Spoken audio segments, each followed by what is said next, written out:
হে প্রভু রহমান তোমারই সেরা দান নূরানী আল কোরআন নূরানী আল কোরআন হে প্রভু রহমান তোমারই সেরা দান নূরানী আল কোরআন নূরানী আল কোরআন কোরআন তাই প্রমাণ দেয় নেই যে তাতে কোনো ভুল হাকিকাত যার আয়াত সত্য পথ জ্ঞানের মূল কোরআন তাই প্রমাণ দেয় নেই যে তাতে কোনো ভুল হাকিকাত যার আয়াত সত্য পথ জ্ঞানের মূল চার হরফে আছে মধু শান্তি যে অপূরণ নূরানী আল কোরআন নূরানী আল কোরআন কোরআন জ্ঞানের আধার আল্লাহ মহাজ্ঞানী সত্য পথের দিশা দিলেন কোরআন খানি। ছোট্ট একটা রিকোয়েস্ট করবো ভাই, মানে এখানে যখন লোক ছিল না চিন্তা করেছি আজকে যায় হবে শুধু চিল্লাবো, তো আর যায় হবে চিল্লে মিললে এতটা হয়েছে।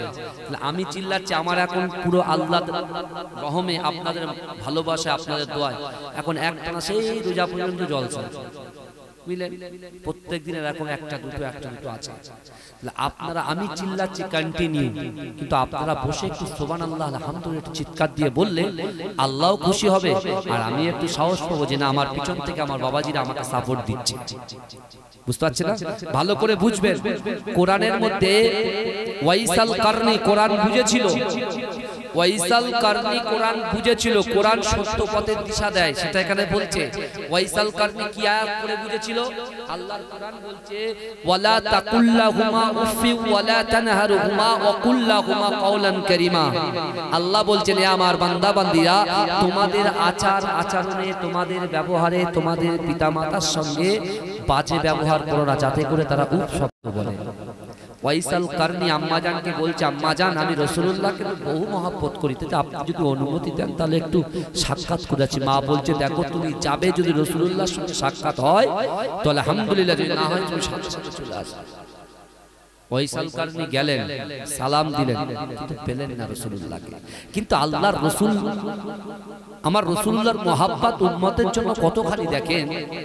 সত্যিকারের এই গ্রামের যুবকদের কলিজার ভিতরে দিলের ভিতরে অন্তরের ভিতরে যদি রাসূলুল্লাহর মহব্বত থাকে আমার রাসূল কিন্তু এমনিতে আমাদের চিনে নেবে। জোরে বলেন কেমন করে ওয়াইসাল কারনিকে চিনছেন দেখেন। এমন তো অবস্থায় রাসূলুল্লাহ তিনি ঘরে ঢুকছেন আর কিছুক্ষণ আগে ওয়াইসাল কারনি বার হয়ে গেছেন। রাসূলুল্লাহ আম্মা জানকে বলছেন ওয়াইসাল কারনি ঘামের গন্ধ শুকে যে আমার ওয়াইসাল কারনি এসেছিল। জোরে বলবেন, হ্যাঁ জোরে বলবেন না? উম্মতের গায়ের ঘাম শুকে রাসূল বলে দিচ্ছেন যে তার নামও বলে দিচ্ছেন আমার রাসূলুল্লাহর পাওয়ার আমার আল্লাহ দিয়েছেন। জোরে বলেন এই শুনে হযরত ঈসা আলাইহিস সালাতু ওয়াস সালাম কে আল্লাহ পাওয়ার দিয়েছিলেন। কি পাওয়ার দিয়েছিল? মরা মানুষকে জিন্দা করা। আজকে ইসরাইল ফিলিস্তিনের উপরে হামলা করছে আর ইসরায়েলিরা হচ্ছে ইহুদি, এরা আমার রাসূলকে মারার চক্রান্ত করেছে, আল্লাহ ব্যর্থ করেছেন। রাসূলুল্লাহর লাশ চুরি করার চক্রান্ত করেছেন কিন্তু আল্লাহ চক্রান্ত ব্যর্থ করে দিয়েছেন। সেই একজন ইহুদি ঘরের মেয়ে রাসূলুল্লাহর দরবারে যখন বসে আছেন, হুজরা মোবারকে বসে আছেন, কাঁদতে কাঁদতে এসেছেন আর রাসূলুল্লাহকে কিরকম ভাবে টেম্পটেড করছেন। আমার রাসূলকে বলছেন এসে বলে দেখো মুহাম্মদ তুমি তো নবী বলে দাবি করো, কিন্তু তোমার আগে একজন নবী এসেছিল যার নাম হচ্ছে ঈসা আলাইহিস সালাতু ওয়াস সালাম। সেই নবীকে তোমার আল্লাহ তাকে খুব পাওয়ার দিয়েছিল। কি পাওয়ার দিয়েছিল জানো? কবরের সামনে দাঁড়াতো, শুধু ইশারা করতো, কবর ফাটতো, মানুষগুলো দাঁড়িয়ে যেত। তাই আমার কিছুদিন আগে আমার একটা সাবালক মেয়ে ইন্তেকাল করেছে। তা আমি চাই তুমি তো নবী দাবি করো, রাসূল দাবি করো, আল্লাহর প্রেরিত পুরুষ দাবি করো, তা আমি একজন ইহুদি বিশ্বাস করো আমি তোমার কাছে এসেছি, কারণ মুহাম্মাদের দরবারে যে আসে সে কখনো খালি হাতে ফেরে না। জোরে বলো। একজন ইহুদি তার সোচ দেখেন, সে বলছে মুহাম্মাদের দরবারে যদি কেউ আসে খালি হাতে কেউ ফেরে না, তা আমি তোমার দরবারে এসেছি আমার ওই মেয়েটাকে জিন্দা করে দিতে হবে। আমার নবীর কথা বলছি। আল্লাহর রাসূল মুচকে হেসে বলছেন, মা জান আপনার মেয়েকে কোথায় কবর দিয়েছেন সেখানে যেন আমি আসছি। রাসূলুল্লাহ চলে গেলেন বাইতুল মুকাদ্দাস, যে বাইতুল মুকাদ্দাসটা ইসরাইল তাদের অধীনে নেওয়ার যে ষড়যন্ত্র করছে, বুঝতে পারছেন না, যে ষড়যন্ত্রটা করছে, ওই বাইতুল মুকাদ্দাসে কিন্তু আমার রাসূলুল্লাহ মেরাজের রজনীতে আল্লাহর ঘর মসজিদুল হারাম থেকে বাইতুল মুকাদ্দাস পর্যন্ত গিয়েছিলেন। জোরে বলেন। বাইতুল মুকাদ্দাসে যখন রাসূল গিয়েছিলেন সেই সময় রাসূল দেখছেন অগণিত অগণিত অগণিত মাথা দেখতে পেয়েছেন, মাথান্তরে 2,24,000 পয়গম্বরের। আল্লাহ রাসূল বারবার জিজ্ঞাসা করছে আমি কোথায় যাব, কোথায় যাব? আর ওই সকল পয়গম্বররা রাসূলুল্লাহকে বলছেন আপনি আগিয়ে যান, আপনি আগিয়ে যান, আপনি আগিয়ে যান। আমার রাসূলুল্লাহ আগিয়ে যেতে যেতে যেতে যেতে বাইতুল মুকাদ্দাসের ইমামের মেম্বারের সামনে দাঁড়িয়ে গেছেন। জোরে বলেন। আমার রাসূল হয়ে গেলেন ইমাম, আর মতান্তরে 2,24,000 পয়গম্বরেরা হয়ে গেল। জোরে বলুন না সুবহানাল্লাহ। এই জোরে বলবেন না? সেই বাইতুল মুকাদ্দাস ফিলিস্তিনিরা বলছে জান দিয়ে দেব, জীবন দিয়ে দেব, ঘর দিয়ে দেব, বাড়ি দিয়ে দেব, ব্যবসা বাণিজ্য সব লুটিয়ে দেব। ছোট ছোট বাচ্চারা হাতা গুটিয়ে ইসরায়েলের সৈন্যদেরকে মারতে যাচ্ছে, দেখেছেন তো আপনারা ভিডিওগুলো? হ্যাঁ, তাহলে কতটা ঈমানি পাওয়ার তাদের ভিতরে আছে, কতটা ঈমানি পাওয়ার তাদের ভিতরে আছে। এই যুবকেরা নিজেদেরকে পরিবর্তন করে নেন, নিজেদেরকে পরিবর্তন করে নেন। আল্লাহর কোরআন বলছে ইন্নাল্লাহা লা ইগাইয়িরু মা বিকওমিন হাত্তা ইগাইয়িরু মা বিআনফুসিহিম। আমার আল্লাহ বলছে যে জাত যে কওম নিজে পরিবর্তন হওয়ার চেষ্টা করে না, আমি আল্লাহ ওই জাতি ওই কওমকে কখনোর জন্য পরিবর্তন ঘটাই না। বিশ্বনবী রাসূল সাল্লাল্লাহু আলাইহি ওয়াসাল্লাম কি করলেন? ওই ইহুদি মহিলার কথা শুনে রাসূল কবরস্থানে চলে গেলেন। গিয়ে আল্লাহ রাসূল বলছে মা আপনি শোনেন, পর্দার সামনে রাসূলুল্লাহ সামনাসামনি নয়, পর্দা দিয়ে সাহাবারা পর্দা দিয়ে রেখেছেন। রাসূলুল্লাহ বলছেন মা শোনেন, আল্লাহ তো আমার আগে যে পয়গম্বর পাঠিয়েছে নবী ঈসা, তাকে আল্লাহ পাওয়ার দিয়েছে। আপনি বলছিলেন সে মরা মানুষকে জিন্দা করতে, আবার সাথে সাথে সে আবার মারা যেত। ঠিক বলছি না ভুল বলছি? মরা মানুষকে জিন্দা করত, সাথে সাথে ইন্তেকাল করত। কিন্তু আমি রাসূলুল্লাহ সাল্লাল্লাহু আলাইহি ওয়াসাল্লামের পাওয়ার আল্লাহ এত দিয়েছেন, আপনার মেয়ে কবর থেকে উঠবে কিন্তু দীর্ঘদিন ধরে সে হায়াতে থাকবে। জোরে বলে, জোরে বলবেন না? রাসূলুল্লাহ কবরের কাছে গেলেন, আল্লাহর হুকুমে কবরের মেয়ে তুই দাঁড়িয়ে যা। দাঁড়িয়ে গেলেন। কিতাবের মধ্যে এসেছে ওই মহিলাটা ম্যাক্সিমাম 30 থেকে 40 বছর হায়াত পেয়েছিলেন এবং পরে আল্লাহর ওলি হয়ে ইন্তেকাল করেছেন। জোরে বলে। সেই রাসূলের উম্মত আমরা। ভালো করে হে প্রভু রহমান তোমার ওই সেরা দান, নূরানী আল কোরআন, নূরানী আল কোরআন। হে প্রভু রহমান তোমার ওই সেরা দান, নূরানী আল কোরআন, নূরানী আল কোরআন। কোরআন তাই প্রমাণ দেয় নেই যে তাতে কোনো ভুল, হাকিকাত যার আয়াত সত্য পথ জ্ঞানের মূল, যার হরফে আছে মধু শান্তি যে অপূরণ। নূরানী আল কোরআন, নূরানী আল কোরআন, নূরানী আল কোরআন, নূরানী আল কোরআন। হে প্রভু রহমান তোমার ওই সেরা দান, নূরানী আল কোরআন, নূরানী আল কোরআন। কোরআন জ্ঞানের আধার, আল্লাহ মহাজ্ঞানী, সত্য পথের দিশা দিলেন কোরআন খানি। কোরআন জ্ঞানের আধার, আল্লাহ মহাজ্ঞানী, সত্য পথের দিশা দিলেন কোরআন খানি। পাঠ করিলে মধুর বাণী শান্তি যে হবে প্রাণ। নূরানী আল কোরআন, নূরানী আল কোরআন, নূরানী আল কোরআন, নূরানী আল কোরআন। সকল রোগের সেবা কোরআন পাকে পাওয়া যায়, এক হরফে 10টি নেকি আমল নামায় জমা হয়। এই জোরে বলেন। আপনার শরীর অসুস্থ, আপনার শরীর অসুস্থ, আপনি আপনার মা বাপ থেকে সূরা ফাতিহা, সূরা নাস, সূরা ইখলাস পড়িয়ে নিয়ে একটু দম করে নেন। এই কোরআনের ভিতরে কিন্তু আপনার শেফা আছে। জোরে বলুন। এই জোরে বলবেন না ভাইজান? আবার কোরআনের একটা আলিফ বলবেন 10টা কি হবে জোরে বলে। আমার পিছনে যোগ্য ইমাম সাহেব আমার ভাই, বুঝতে পারছেন, ইনি হাফেজি পড়ান। আমার মান্নান ভাইয়ের দুটো ছেলেও পড়াশোনা করছেন, আরো সব ভাইরা পড়ছেন। আর আমার মান্নান ভাই যেদিনকে দাওয়াত করেছেন তারপর থেকে এভরিডে দুবার রাত দিন সব এক করে ফেলেছে। আমি দোয়া করি আল্লাহ পাক তাকে হেদায়েত দিক এবং তার রুজিতে বরকত দিক, এই গ্রামের মানুষগুলোকে কবুল করুন, বলুন আমিন। জোরে বলুন আল্লাহুম্মা আমিন। তাই বলছে সকল রোগের শেফা কোরআন পাকে পাওয়া যায়, এক হরফে 10টি নেকি আমল নামায় জমা হয়। কোরআন হলো ওই শিবানী মানব জীবন বিধান, নূরানী আল কোরআন, নূরানী আল কোরআন। হে প্রভু রহমান তোমার ওই সেরা দান, নূরানী আল কোরআন, নূরানী আল কোরআন। আল্লাহুম্মা সাল্লি আলা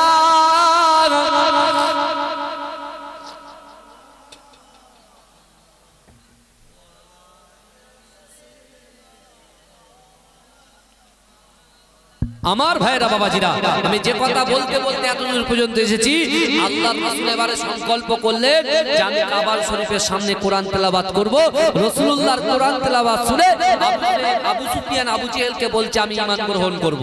আর আবু জেহেল বলছে দেখো তুমি যদি ঈমান গ্রহণ করো তাহলে তুমি আর জোর চুরি চিটিংবাজি আর করতে পারবে না। যে এই কথাটা বলেছে শয়তান টোকা মেরে দিয়েছে। আবু জেহেল তো বড় শয়তান, ও টোকা মেরে দিয়েছে আর ওর টোপটাও খেয়ে নিয়েছে। এখন কোথা থেকে এক মহিলা শুনেছে যে আব্দুল্লাহর বেটা মুহাম্মদুর রাসূলুল্লাহ সাল্লাল্লাহু আলাইহি ওয়াসাল্লাম কোরআন তেলাওয়াত করছেন। ওনার রাগ হয়েছে, ওই মহিলার রাগ হয়েছে, বড় একটা পাথর তুলে নিয়ে রাসূলকে মারার চক্রান্ত করে সে এমন করে ঘুরে এসেছেন। রাসূলের ডান দিকে বসে আছেন মুসলিম জাহানের প্রথম খলিফা হযরত আবু বকর সিদ্দিক, সিদ্দিকে আকবর বসে আছেন। জোরে বলবেন না?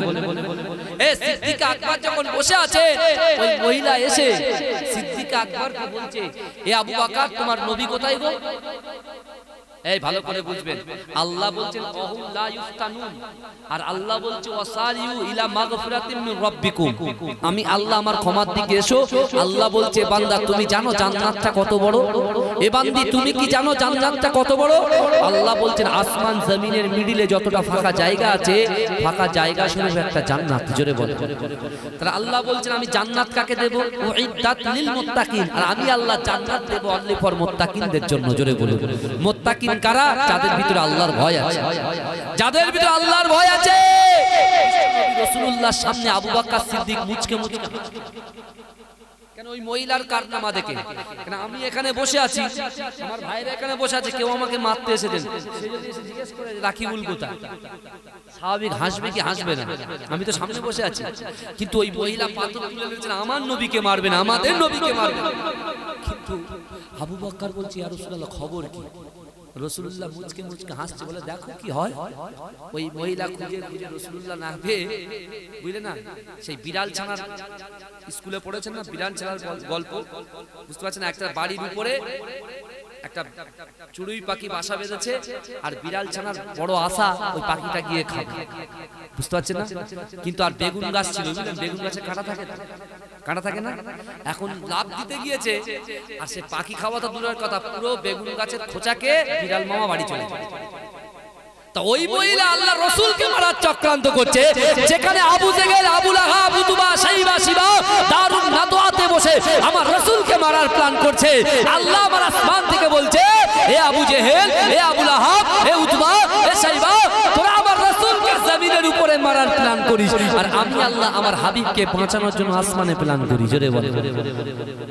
আল্লাহ যা কিছু সৃষ্টি করেছেন কুন ফায়াকুনের মাধ্যমে সৃষ্টি করেছেন ভাই, অত সহজ নয়।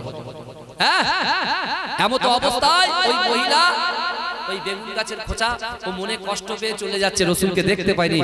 আবু বকর সিদ্দিক আল্লাহ রাসূলকে বলছে ইয়া রাসূলুল্লাহ, সামনে আছেন মহিলাটা দেখতে পেলে, বলছে আল্লাহ পাক ওই মহিলার চোখে একটা পর্দা ফেলে দিয়েছে বলে আমি রাসূলুল্লাহকে দেখতে পাইনি। জোরে বলে। তা আজকে ইসরায়েলরা ফিলিস্তিনকে তারা গোপনে গোপনে অ্যাটাক করছে, আর ফিলিস্তিনের পক্ষে হামাস কিন্তু ফিলিস্তিনদের পক্ষে লড়াই করছে। এই যুবকেরা ভালো করে বোঝার চেষ্টা করে, আল্লাহ আজ থেকে হাজার হাজার বছর আগে যেরকম নমরুদকে সাইজ করেছে, ফিরাউনকে সাইজ করেছে, সাদ্দাতকে সাইজ করেছে, হে যুবকেরা আবরাহাকে সাইজ করেছে, আমার আল্লাহর কাছে ইসরাইলকে সাইজ করা 1 সেকেন্ডের ব্যাপার নয়। কথা ঠিক না ভুল? এই কথা বলে, কিন্তু সব যদি হয় আল্লাহ তো বলছে, আল্লাহ তো বলছে আমি দেখে নেব, খুঁজে নেব, আমি তো বুঝে নেব যে কতটা বান্দা আমার, আমি আল্লাহ তাদের রুজি দিচ্ছি, আমি আল্লাহ তাদের সন্তান দিচ্ছি, আমি আল্লাহ তাদের সন্তানের মেমোরি অর্থাৎ তাদের মেধা বৃদ্ধি করে দিচ্ছি, আমি আল্লাহ তার বংশের ভিতরে রহমত বর্ষণ করছি, আমি আল্লাহ শক্তি দিচ্ছি, সে আমি আল্লাহর পা দিয়ে হেঁটে হেঁটে ব্যবসা করে, আমি আল্লাহর হাত দিয়ে হেঁটে হেঁটে ব্যবসা করে, সেই আল্লাহর কথা হচ্ছে আর বাড়িতে ঘুমাচ্ছে, অত সহজ। ঈমান কাকে বলে? ঈমান কাকে বলে? সিদ্দিক আকবর শিখিয়েছেন, জোরে বলবেন না? এ বিশ্বনবী রাসূল সাল্লাল্লাহু আলাইহি ওয়াসাল্লাম আম্মা জান আয়েশা সিদ্দিকা রাদিয়াল্লাহু তাআলা আনহার ঘরেতে শুয়ে আছেন, রাত যাপন করছেন, হঠাৎ করে রাসূল সাল্লাল্লাহু আলাইহি ওয়াসাল্লাম বিছানা থেকে উঠে যাচ্ছেন। রাসূলুল্লাহ মিডনাইটে, রাতের বেলা যেখানে মানুষ গভীর ঘুমে আচ্ছন্ন থাকে, সেই বিছানা থেকে রাসূল যখন উঠে যাচ্ছে, আল্লাহ রাসূল মনে মনে ভাবছে আমার আয়েশা ঘুমাচ্ছে। রাসূল যখন এক কদম এগোচ্ছে, পিছন থেকে মা আয়েশা সিদ্দিকা রাসূলুল্লাহর হাতটা টেনে ধরলেন, জোরে বলবেন।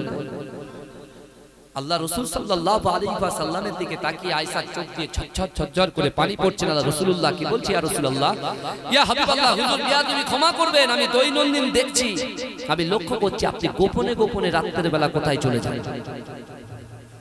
ইয়া রাসূলুল্লাহ, আপনি কি আমার উপর বেজার হলেন? আপনি কি আমার উপর রাগান্বিত হলেন? আপনি বলুন, আমি আপনার কাছে ক্ষমা চাইব। আমার সঙ্গে কি আপনার রাত যাপন করতে ভালো লাগছে না?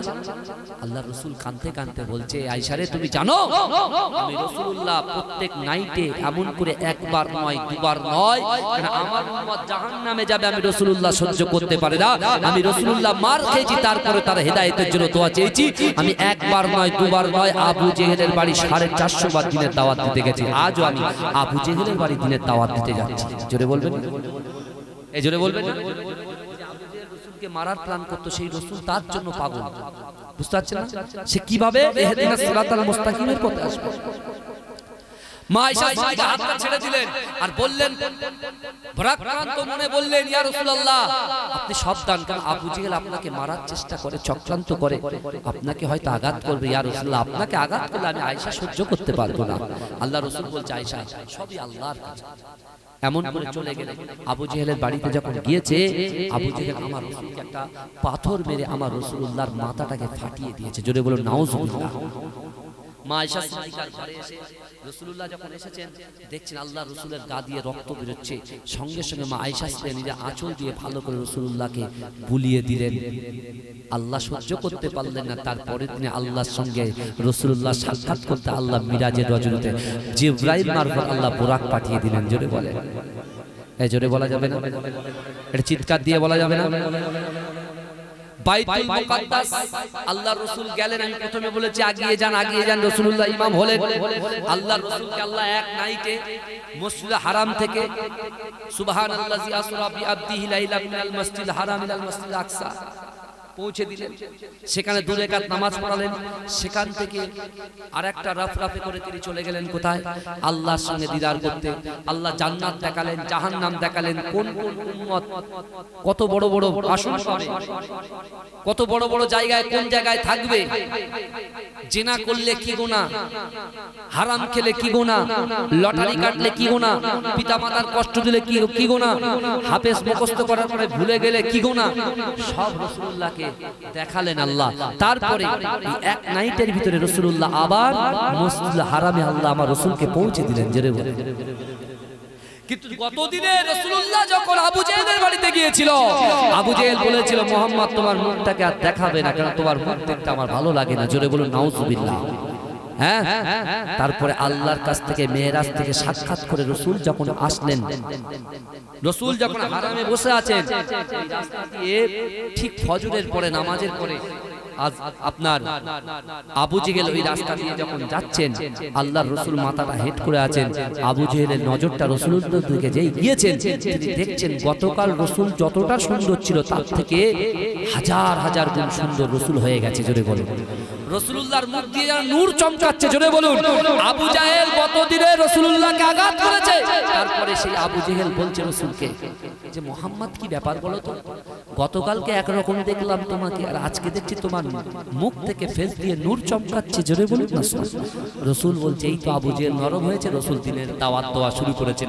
আবু জেহেলের হাতটা ধরে বলছে আবু জেহেল কালেমা পড়ে মুসলমান হয়ে যাও। বলছে এটা হতে পারে না। বলে কেন? বলে শোনো, আল্লাহ পাক যে আমার এত সুন্দর করেছে, আমি আল্লাহর সঙ্গে সাক্ষাৎ করে এসেছি। আল্লাহ আমাকে বাইতুল মুকাদ্দাসে নিয়ে গেছেন এক নাইটে। বাইতুল মুকাদ্দাস থেকে আল্লাহ জান্নাত দেখিয়েছে, জাহান্নাম দেখিয়েছে, সব কিছু দেখিয়ে দিয়ে আল্লাহ আমাকে আবার হারামে পৌঁছে দিয়েছে। বলে তুমি এটা কি কথা বলো? তুমি কি পাগল হয়ে গেলে মোহাম্মদ? তুমি মিথ্যাবাদী মোহাম্মদ, তুমি কি পাগল হয়ে গেলে? জোরে বলবেন না নাউজুবিল্লাহ। আমি যখন বলবো মোহাম্মদ, আপনারা কি বলবেন? সাল্লাল্লাহু আলাইহি ওয়াসাল্লাম। বিশ্ব নবীকে এমন করে কুরুচিকর মন্তব্য করতে শুরু করলেন। বলতে শোনো হে আব্দুল্লাহর বেটা মোহাম্মদ, তুমি শোনো, আমি বাইতুল মুকাদ্দাসে আমি 1 থেকে 4 বার গিয়েছি। যে যেতে 30 দিন আর আসতে 30 দিন সময় লাগে, তুমি কি করে বলো যে বাইতুল মুকাদ্দাসে এক নাইটে সবকিছু দেখে এসেছো? তুমি বড় মিথ্যাবাদী বলে রাসূলুল্লাহকে এমন বাজে কুরুচিকর মন্তব্য করে এখন আবু জেহেল শয়তানটা যাচ্ছে, যার ভিতরে ঈমান ছিল, যে নামাজ পড়তো, যে রাসূলকে মহব্বত করতো, যে রাসূলকে সব চাইতে পাশে থাকতো, যে রাসূলুল্লাহকে হেল্প করতো, যে রাসূলুল্লাহকে সব সময় সাহস দিত, সেই সিদ্দিকে আকবর আবু বকরের বাড়ির দিকে যেতে লাগলেন। কারণ ও জানে আবু বকরকে যদি আমি কাইল করতে পারি সব শেষ হয়ে যাবে। আমার ভাই জানেরা, এ নবী পাকের উম্মত উম্মতিরা, এ নবী দেওয়ানারা, আবু জেহেল ছুটে ছুটে ছুটে আবু বকর সিদ্দিক রাদিয়াল্লাহু তাআলা আনহুর বাড়িতে হাজির হয়ে গেলেন।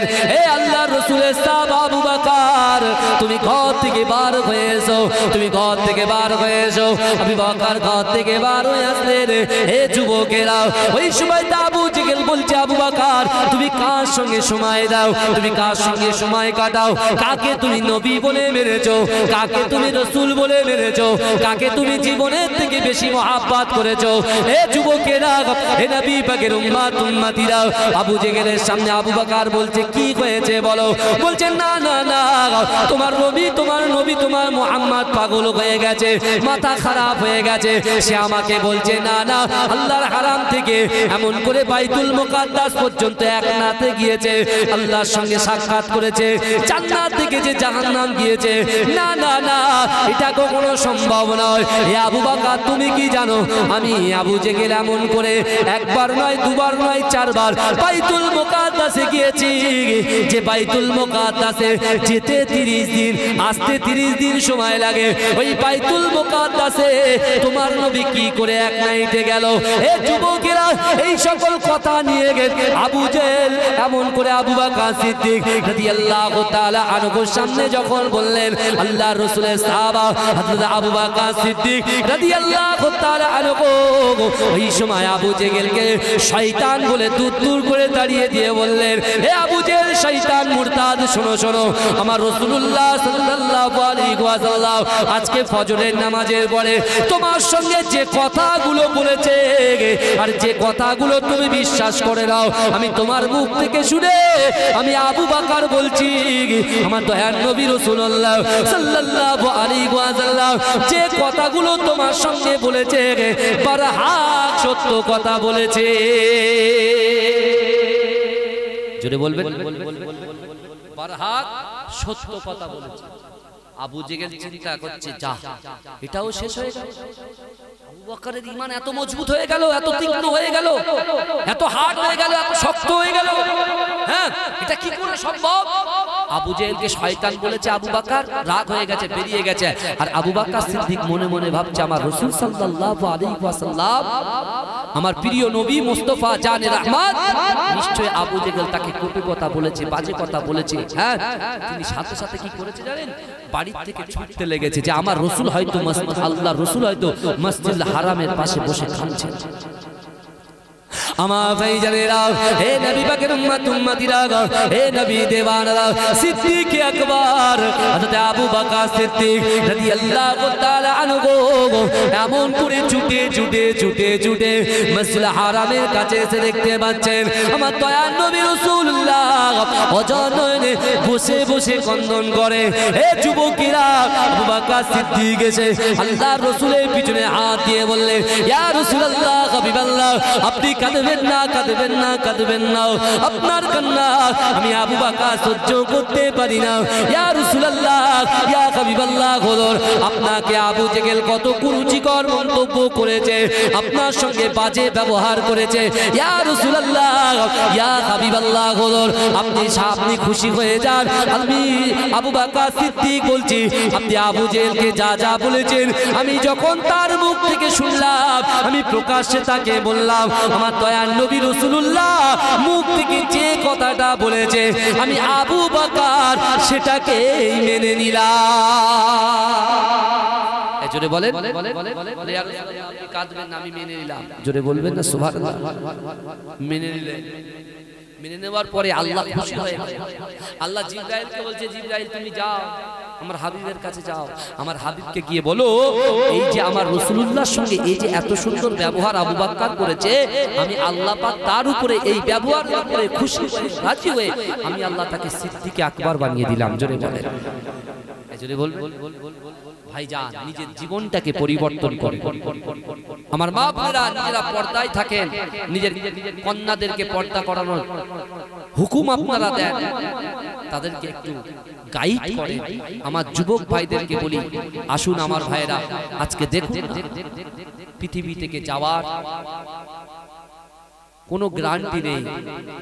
আল্লাহ আসার সিরিয়াল আছে, যাওয়ার কোনো সিরিয়াল নেই।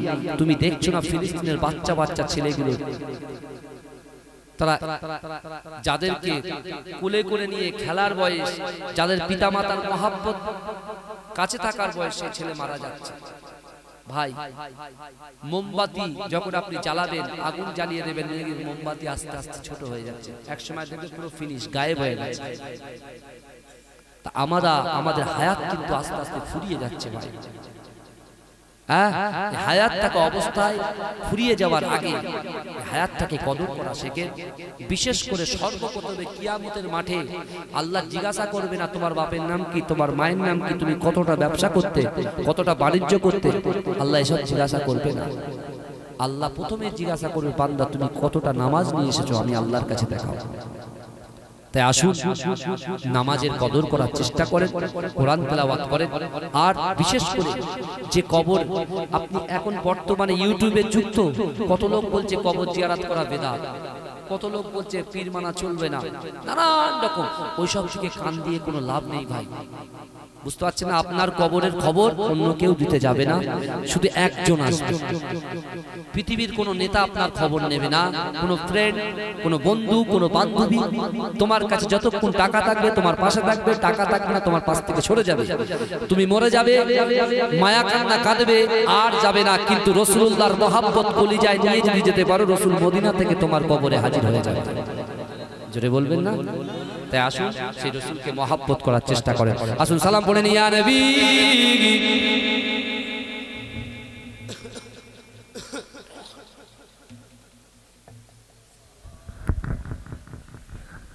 আমার ভাইরা যারা বাইরে আছেন ভিতরে চলে আসেন। वक्त का चमके सितारा हाज़िरीन कहो इशारा देख कर रौजा पियारा लो सलाम अब तो हमारा या नबी।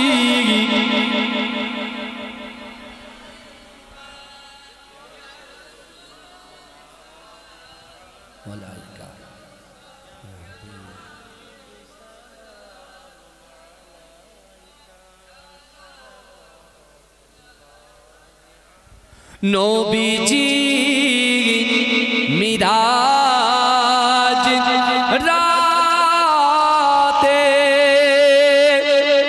बोरा के सवारी हो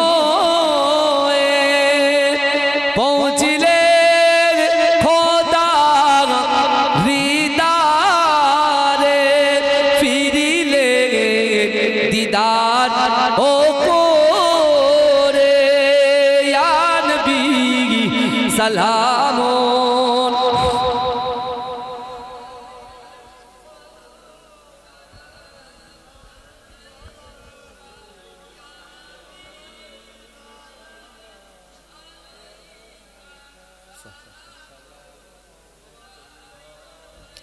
या नबी मदीना होते सब किछु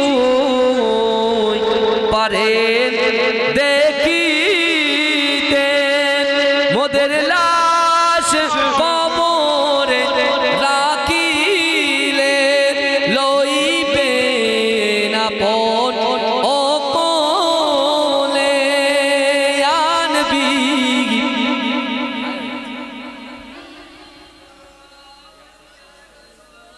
সালাম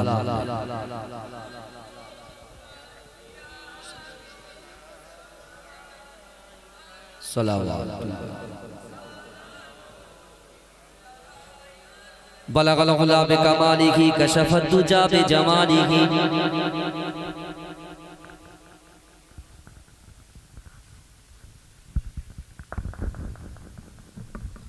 আমার ভাইরা বাবাজিরা মুজাদ্দিদ জামান দাদা হুজুর পীর কেবলা আবার